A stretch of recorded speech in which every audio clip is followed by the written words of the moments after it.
Avant de plonger dans cette histoire incroyable, pensez à vous abonner à la chaîne et à activer la cloche. Ici, chaque récit a quelque chose à dire, et vous ne voudrez pas en manquer un seul. Le vent glacé de janvier balayait les rues étroites de Lincoln Park, à Chicago. Les réverbères jetaient une lumière blafarde sur les trottoirs glacés, et le silence nocturne n'était brisé que par le crissement des pneus sur le bitume gelé. Emily Carter, manteau noir serré autour d'elle, marchait d'un pas pressé, son sac fermement accroché à son épaule. Son souffle formait de petits nuages blancs à chaque expiration. Elle venait de finir une longue journée au cabinet Carter et Lyman, où elle défendait des victimes de harcèlement et d'abus de pouvoir. Son esprit était encore occupé par un dossier brûlant, quand soudain, une voix sèche et autoritaire la fit sursauter. « Madame Carter, arrêtez-vous !» Emily leva les yeux et vit l'officier Mark Reynolds, un homme grand et musclé, avec un visage sévère encadré par une mâchoire carrée. Ses yeux, froids et calculateurs, fixaient Emily comme un prédateur jaugeant sa proie. « Officier, je ne comprends pas. » balbutia-t-elle, tentant de garder son calme. « Je vous ai vu agir de manière suspecte. Vous allez venir avec moi au poste. » Reynolds s'avança, et sa main effleura son bras. La peur monta en elle. Emily savait qu'elle n'avait rien fait de mal, mais la menace était tangible. L'humiliation dans ses yeux était claire, il voulait montrer qu'il avait le pouvoir. Emily sentit son cœur s'emballer. Chaque fibre de son corps lui disait de fuir, mais elle se força à respirer profondément.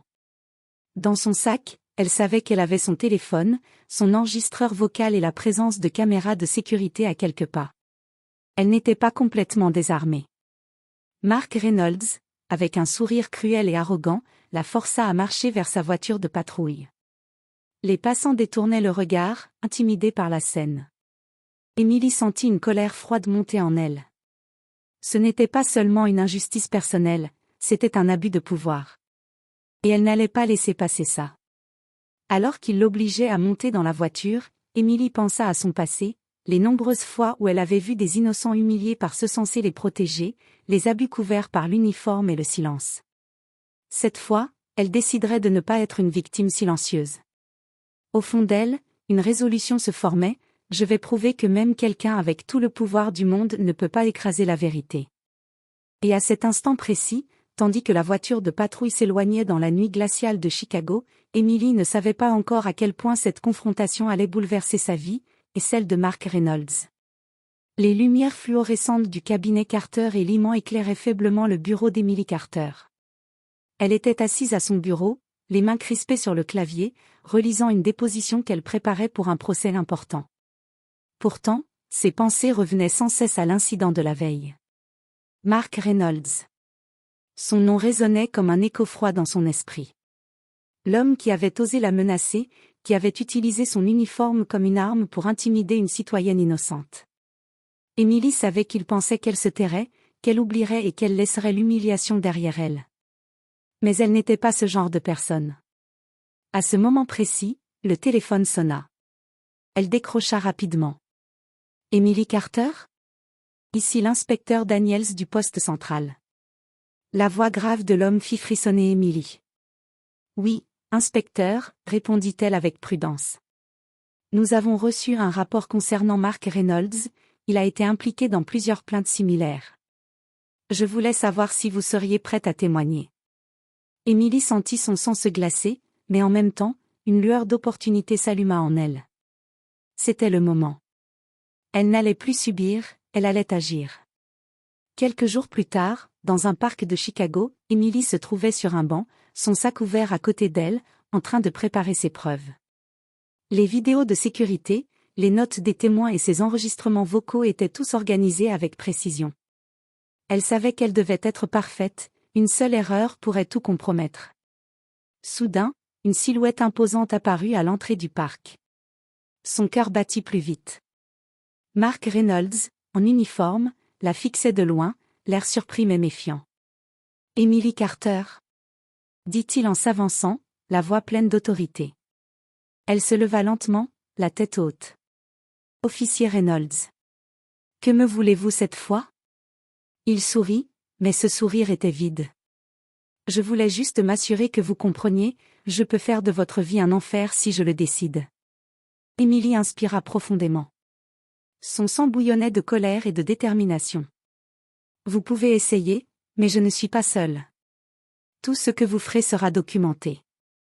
Et croyez-moi, je saurai comment utiliser cela. Reynolds fronça les sourcils, une étincelle de peur traversant son regard pour la première fois. Mais il ne dit rien et tourna les talons, laissant Emily debout, le souffle court mais le cœur rempli de conviction.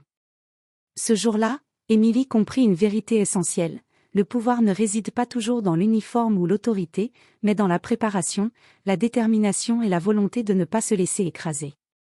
Les jours qui suivirent furent un mélange de concentration intense et de tension constante pour Emily Carter. Chaque matin, elle se levait avec un seul objectif en tête, préparer sa revanche, mais pas par vengeance, par justice. Au cabinet Carter et Lyman, elle rencontra William Dawson, un avocat réputé pour avoir remporté de nombreuses affaires contre des institutions puissantes. Grand, sérieux et méthodique, il écouta Emily exposer les faits avec précision.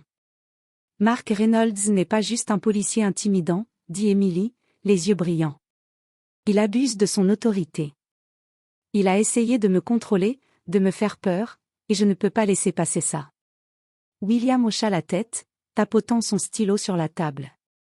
Très bien. Nous allons constituer un dossier irréfutable. Témoignages, vidéos, preuves de menaces. Nous ne laisserons aucune faille. Emily commença par contacter les passants présents lors de l'incident du parc. Beaucoup avaient filmé des vidéos sur leur téléphone. D'autres avaient assisté à des moments où Reynolds abusait de son pouvoir avec d'autres citoyens. Chaque témoignage, chaque clip vidéo était enregistré, catalogué et sécurisé.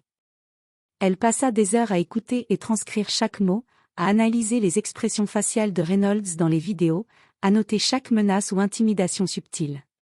Son plan était clair, lorsque le moment viendrait au tribunal, rien de ce qu'elle présenterait ne pourrait être contesté. Le jour où Emily et William déposèrent officiellement la plainte contre Reynolds arriva rapidement.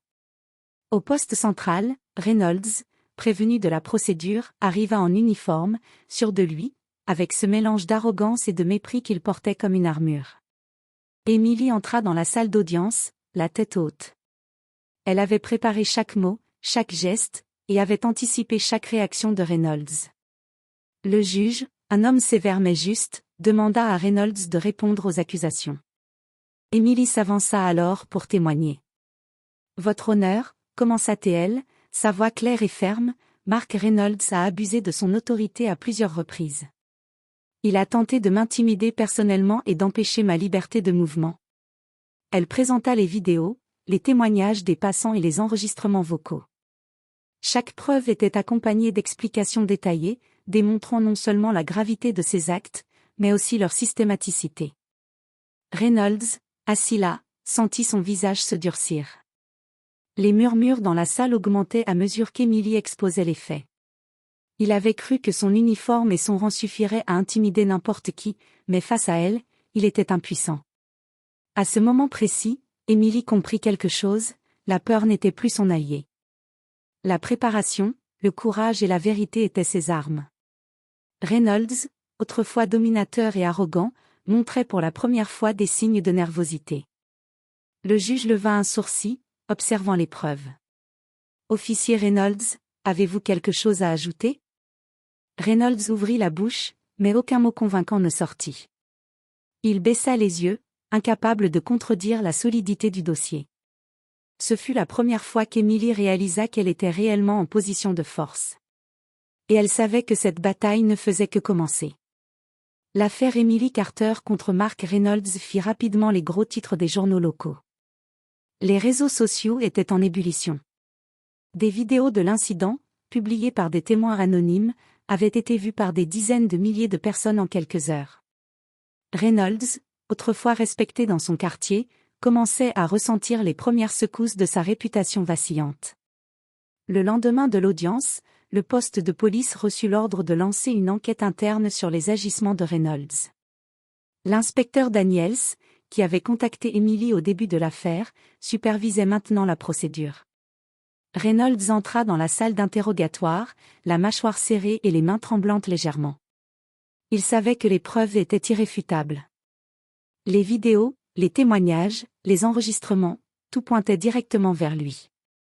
Officier Reynolds, commença Daniels, d'une voix ferme, vous êtes accusé d'abus d'autorité, d'intimidation et de harcèlement d'une citoyenne. Comment répondez-vous à cela? Reynolds déglutit.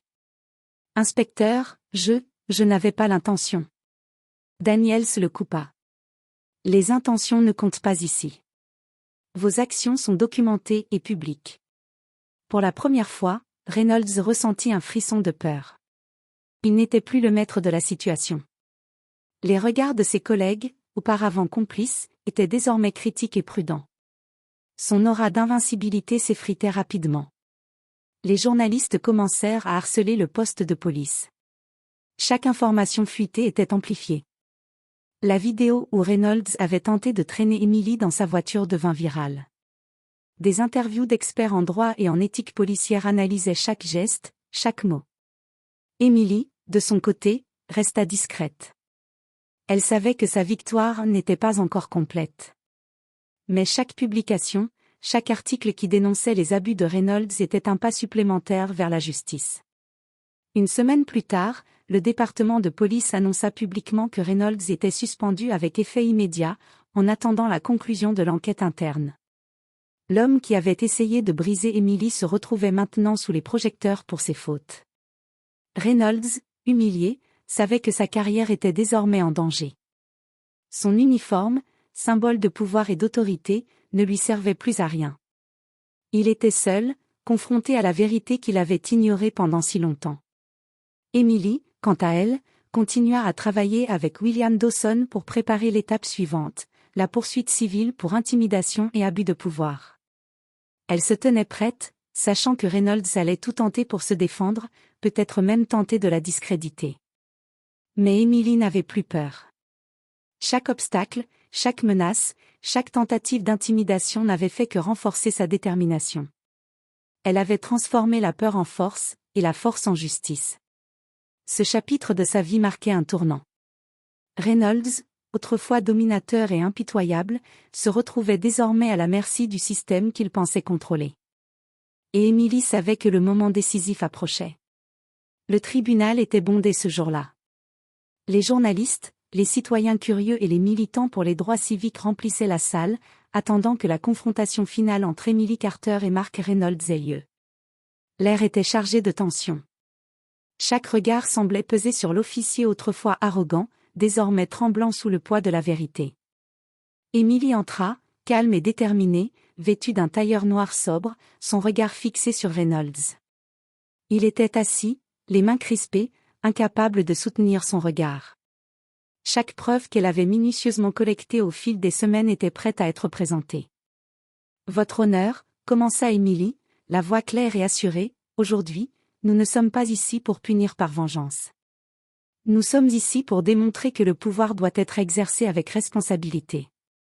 Les actes de l'officier Reynolds ont été documentés, témoignés et filmés. Ils représentent une intimidation systématique et un abus d'autorité. Les vidéos furent projetées sur grand écran. Le silence dans la salle était écrasant. Chaque mouvement de Reynolds, chaque geste d'humiliation, chaque menace qu'il avait proférée contre Emily et d'autres citoyens était désormais exposé publiquement. Reynolds tenta de se défendre, mais sa voix tremblait, son arrogance avait disparu. Les témoignages des passants, des collègues et même des experts en droit l'accablaient sans appel. Le juge frappa son marteau, la voix ferme. Officier Mark Reynolds, vous êtes reconnu coupable d'abus de pouvoir, d'intimidation et de harcèlement d'une citoyenne. Vous êtes suspendu définitivement et serez soumis à des sanctions disciplinaires supplémentaires. Un murmure parcourut la salle. Les journalistes prirent des notes frénétiquement. Les réseaux sociaux s'enflammèrent à nouveau. Reynolds, dévasté, comprit qu'il venait de perdre non seulement sa carrière, mais également la respectabilité qu'il pensait acquise à jamais. Quelques semaines plus tard, Emily reçut un message inattendu. Reynolds souhaitait la rencontrer. Méfiante mais curieuse, elle accepta dans un bureau public, sous la supervision d'un médiateur. Il s'assit, la tête basse, visiblement humilié mais sincère. Emily, Je comprends maintenant l'étendue de mes erreurs. J'ai abusé de mon pouvoir, et vous m'avez montré ce que signifie la véritable justice. Je suis désolée. Émilie le regarda calmement. Elle ressentit de la compassion, mais pas d'excuses suffisantes pour effacer ses actes.